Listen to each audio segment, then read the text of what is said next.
Waalaikumsalam warahmatullahi wabarakatuh. Gimana kabarnya hari ini? Alhamdulillah baik. Nah, baik ya. Tadi bagaimana perjalanannya? Hujan Ya. Banjir nggak di jalan? enggak ada ya. Tapi nggak macet ya? Macet sama mobil sih. Oke. Seperti biasa ya, izin sambil dokumentasi untuk bukti juga, sama izin bawa catatan untuk mencatat hal-hal penting. Diizinkan? Izinkan. Terima kasih.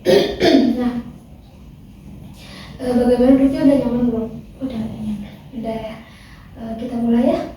Oke. Kita flashback ke sesi konseling yang pertama. Apakah ada perubahan nggak sampai saat ini? Ada. Bagaimana perubahannya yang dirasakan? Ya mungkin skala sekarang itu ada di skala 6. Oke. Kemarin skala 5 ya, sekarang udah naik jadi skala 6. Udah agak tenang sedikit. Yang dirasakan di skala 6 tuh seperti apa? Saya bisa lebih belajar gitu ya, belajar untuk memahami emosi saya, dan saya juga masih belajar cara mengontrol emosi saya seperti apa nanti ke depannya. Dan saya juga masih mencoba untuk tidak memikirkan hal-hal yang memang tidak perlu dipikirkan gitu, jadi menghindari overthinking, mungkin seperti itu. Oke, jadi yang dirasakan itu masih mencoba ya untuk tidak seperti kemarin-kemarin lagi gitu ya. Nah, apakah dalam perubahan ini ada hambatan nggak yang dirasakan? Kalau untuk hambatan sih ada ya. Terkadang pada saat saya menghindari overthinking itu pasti ada aja kayak tiba-tiba langsung masuk pikiran kayak hal-hal yang membuat pikiran saya terganggu, mungkin kayak gitu doang sih. Yang terganggu tuh yang seperti apa? Semacam, karena kan sekarang saya semester 3 ya, pasti banyak banget tugas-tugas, apalagi tugas kelompok gitu, yang membuat hal-hal yang mengganggu pikiran saya itu terkadang pada saat ada tugas kelompok ya, apalagi satu kelompoknya itu sama orang-orang yang emang susah diajak kerja sama gitu. Itu menambah pikiran saya dan membuat saya tuh kayak, ini harus kayak gimana, masa aku terus yang ngerjain kayak gitu sih. Oke, jadi mungkin hambatannya dari lingkungan pertemanan Iya. gitu. Jadi selalu menambah beban pikiran mungkin begitu ya, karena ini juga ya kenapa kerja kelompok tapi Neng yang mengerjakan sendiri. Iya, seperti itu ya. Nah, pada di sesi konseling yang pertama kan ada kalau Neng tuh memiliki dua kognitif. Yang pertama itu ada yang positif, ada yang negatif. Nah, yang positifnya itu Neng mengatakan yang negatifnya dia mengatakan aku tuh nggak suka kayak gini, ini bukan saya yang buruk, dan Neng juga pengen Neng kembali lagi seperti dulu gitu ya. Nah, yang kognitif positifnya Neng mengatakan aku sadar sama diri Neng bisa menerima semua hal yang telah terjadi ya, seperti itu.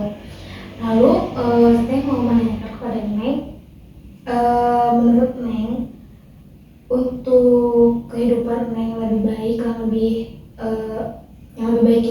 lebih baik lagi bagi kedepannya, Neng memilih kognitif yang positif atau yang negatif? Yang positif. Kenapa pilih yang positif? Karena agar saya bisa lebih berfokus pada diri saya sendiri, jadi nggak mikirin orang lain gitu sih. Nggak memikirkan orang lain tuh seperti apa? Ya, jadi terkadang kan kalau misalnya saya ingin melakukan sesuatu gitu, terkadang harus mikir dulu, ini orang bakal suka nggak ya kegiatan hal yang saya lakukan gitu. Terkadang saya suka berekspektasi sama orang gitu, berekspektasi bahwa orang itu suka sama apa yang aku lakukan gitu. Mungkin saya belajar untuk tidak kayak gitu lagi gitu. Oke, mungkin kedepannya Neng berusaha lagi gitu supaya tidak seperti kemarin-kemarin lagi. Iya. Oke. Berarti Neng sudah yakin untuk kehidupan Neng memilih kognitif yang positif. Iya. Sekarang kita akan menggunakan dua kognitif ini menggunakan self talk. Nah, supaya Neng merasa rileks, supaya nyaman, Neng boleh duduknya lebih nyaman lagi. Tarik nafas, hembuskan, lebih rileks lagi. Nanti teteh akan menyuruh Neng pejamkan mata, lalu Neng melontarkan beberapa kali kognitif yang negatif dulu, sambil pejamkan mata beberapa kali sampai teteh bilang stop, lalu Neng berhenti. Nanti yang negatif dulu, ya, yang negatif dulu. Oke, udah nyaman duduknya? Oke, langsung mulai ya. Yang aku nggak suka kayak gini, ini bukan saya. Lontarkan aja nih yang keras. Aku nggak suka sama diri aku yang sekarang. Aku jijik sama diri aku yang sekarang. Aku nggak suka sama diri aku yang sekarang. Aku jijik sama diri aku yang sekarang. Aku nggak suka sama diri aku. Aku nggak suka. Aku nggak suka sama diri aku yang sekarang. Aku nggak mau kayak gini. Jijik, gak mau. Oke, bisa di stop. Nah, setelah Neng mengatakan kata-kata yang tadi, apa yang Neng rasakan? Sedih sih, sama pengen marah doang gitu. Sedihnya tuh kayak gimana? Sedihnya tuh apa ya?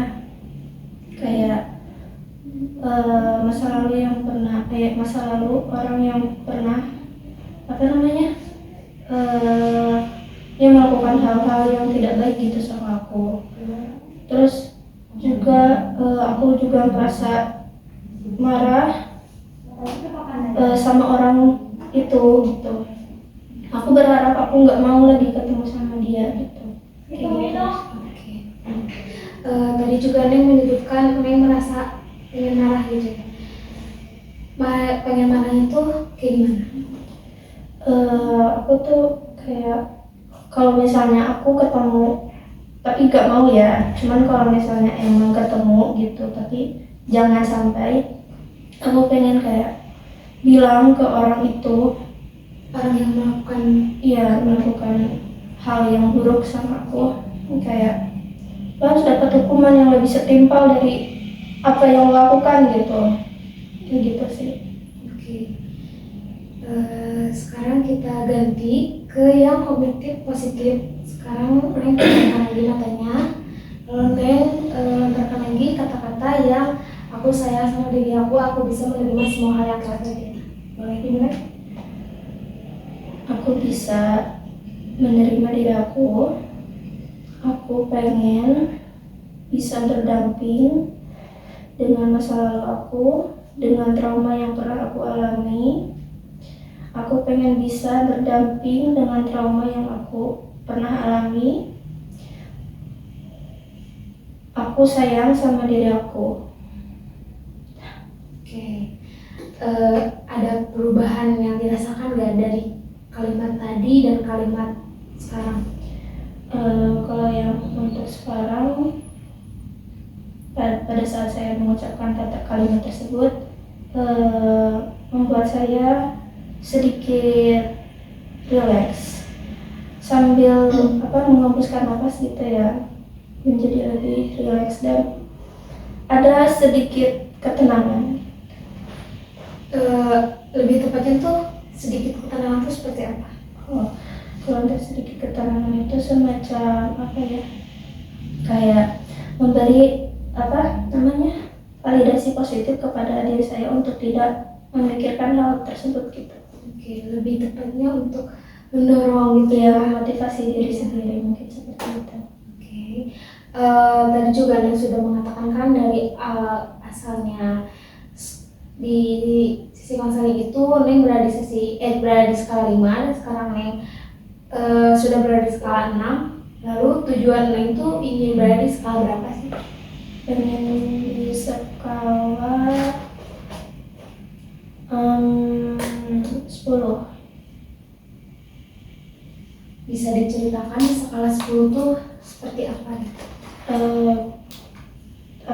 Capaian saya mengikuti konseling ini, saya ingin berada di skala 10 karena saya ingin bisa sepenuhnya menerima hal-hal apapun itu, mau itu dari masa lalu ataupun sampai sekarang gitu, hal-hal yang pernah saya alami, dan saya pengen untuk tidak pernah peduli sama orang yang emang tidak mau bekerja sama dengan saya. Maksudnya bekerja sama dalam hal kayak mengerjakan tugas kelompok ataupun lain-lain gitu.